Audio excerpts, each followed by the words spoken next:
Hi everyone, welcome to Words and Other Good Ideas. Today I'm going to be reviewing Brandon Sanderson's Elantris. Elantris was the first of Brandon Sanderson's books ever to be published. It was published in 2005 and it is also the first book of his that I ever read. I actually read it before I'd even heard of Brandon Sanderson, The Mistborn, anything else.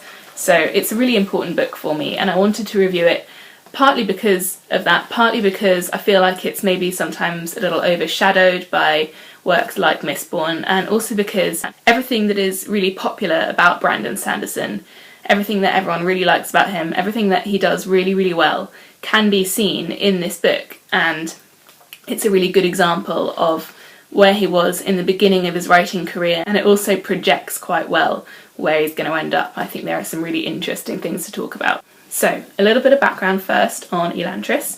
The events of the book take place in a single city, the capital of Arelone, in which three different storylines sort of converge into one. So, the prologue of the book introduces a small bit of its history. It describes Elantris, a place of power, radiance, and magic.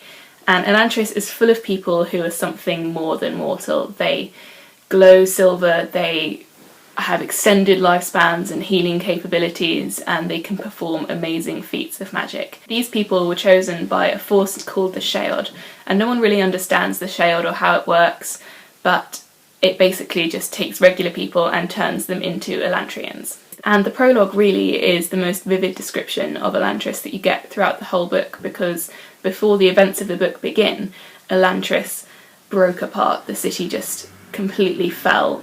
The people became shells, sickly, and basically just shadows of themselves roaming around their broken city. Elantris was shunned, it became taboo, it was basically synonymous with death and disease. But despite all of that, the Sheod was still active. So the book covers three major perspectives, the first of which is of Raoden. Raoden is the crown prince of Arelone. In the beginning of the book, he wakes up to find that he has been taken by the Sheod and is an Elantrian.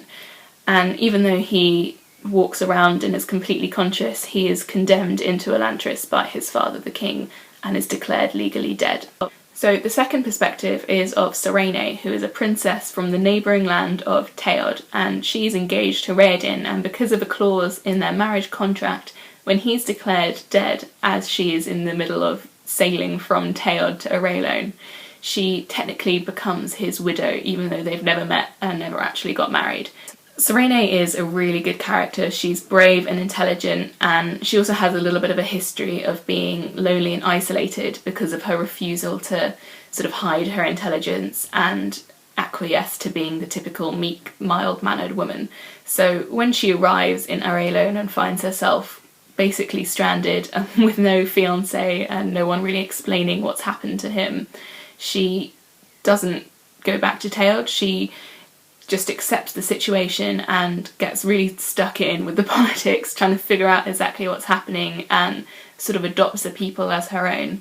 And the reason that she has to do this is because of the third perspective character, whose name is Hrathen. Hrathen is a missionary/emissary from the expanding empire of Fjorden, and this is a land which is initially cast into the antagonist villain type role, pressuring the other countries into becoming part of the empire, and it's got a strong sort of religious overlay and hierarchical structure. So the book shifts through these three different perspectives as events unfold, and it's really, really interesting actually, because what normally happens when you have shifting perspectives is they can be quite separate, and you can have readers who identify more with one character or who enjoy one strain of the story more than the others. But this really doesn't happen in Elantris, because everything that the characters do in their own perspectives and with their own sort of influences really, really affects the other character, and you can see that without them ever meeting or talking,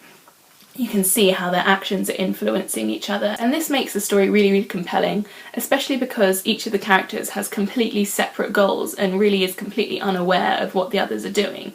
So Raoden is stuck in Elantris trying to figure out what happened to the magic, and Sarene is basically stuck just outside of Elantris trying to figure out what happened to Raoden, and Hrathen is running around everywhere trying to convert people and getting into getting into things with Serene, who's trying to stop him from converting people.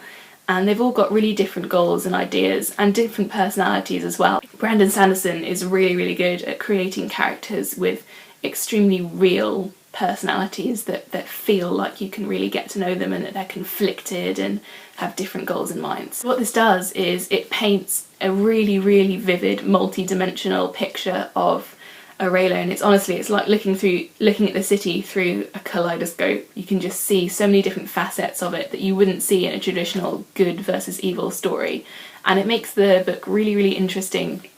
And it also means that even though the book is a standalone novel, which by the way is something that is really quite rare in fantasy, normally you get trilogies or really long sagas, but this is a standalone novel that works as a small aside. What it means is that there is a real basis for sequels if Brandon Sanderson did want to do sequels, which I heard are sort of rumoured, but he's managed to really do a great job of world building on a very, very small scale. You can really believe that even though you've only been shown a small portion of the world, you can feel the rest of the world around the book. And it's a real skill that Sanderson is really just testing out in his first novel, but you can really see it, and it makes the book really, really enjoyable to read. As a small aside, there is a short story called The Emperor's Soul, which is set in the same world as Elantris, but not in the same part of the world. It's completely distant, and it's got relations to the type of magic that the Elantrians use. But Brandon Sanderson has said that that is the best short story he's ever written, and is way up there as well on just everything he's ever written. He really, really likes it, and I really, really like it too. It's written superbly, and I would definitely recommend checking it out. It's very, very quick to read. It will only take you a couple of hours, honestly. So look at that. Okay, so I'm going to talk a little bit now about the magic in Elantris. One of the things that Brandon Sanderson is best known for is his really unique magic systems and the way that he explores magic in his texts. And I've linked down below an essay by Sanderson just explaining how he goes about creating magic and his theories behind sort of the rules of magic use in books, which is a really, really interesting essay. But just to sum it up very, very quickly, he has some basic rules that he always tries to stick to, and these are that he knows exactly how the magic is going to work before he starts writing the text. He refuses to use it as a sort of fix-all, a deus ex machina type thing, and also he really spends some time considering all of the uses that the magic might have and incorporating it into his world building and considering how the people might use the magic and have adapted to it over a really long period of time. What this means is that it's not just a population or a world with some magic sprinkled over the top. It's really, really part of the world and the population and everyone's lives. And this means that the book never feels contrived to the reader. There are no odd leaps of reality or logic with magic just bridging the gap and sort of unrealistically, if you can apply that term to a magic book. I've seen some reviews of Elantris where people have reacted quite negatively to the fact that the magic is quite background compared to some other books, and I feel that this is a real mistake. I very much believe that the more unfolded the magic is into the world and the people, the more believable and fantastical the story really is. It's the people in fantasy that are interesting, how they use and adapt to different strains of magic. And what makes Elantris so amazing to read is the sort of parallel struggle between the reader and the characters in the book to try and understand the magic and what went wrong with it so long ago. As an explanatory note, I'd like to just spend a little bit of time talking now about the Cosmere, which is an overarching term for a collection of worlds that Brandon Sanderson has invented. Very vague, subtle hints about the Cosmere can be gleaned from many, many of Brandon Sanderson's books, so there are new theories being constantly generated as his books are released. But in essence what happened was there was a vast power in the Cosmere called Adonalsium, and each of the worlds that a part of the Cosmere received shards of this power when it shattered, and each of the shards imbues the planet with a different type of magic. And the idea behind this was that Brandon Sanderson wanted to write an epic saga fantasy series, but he also wanted each of his books to work in a standalone type way.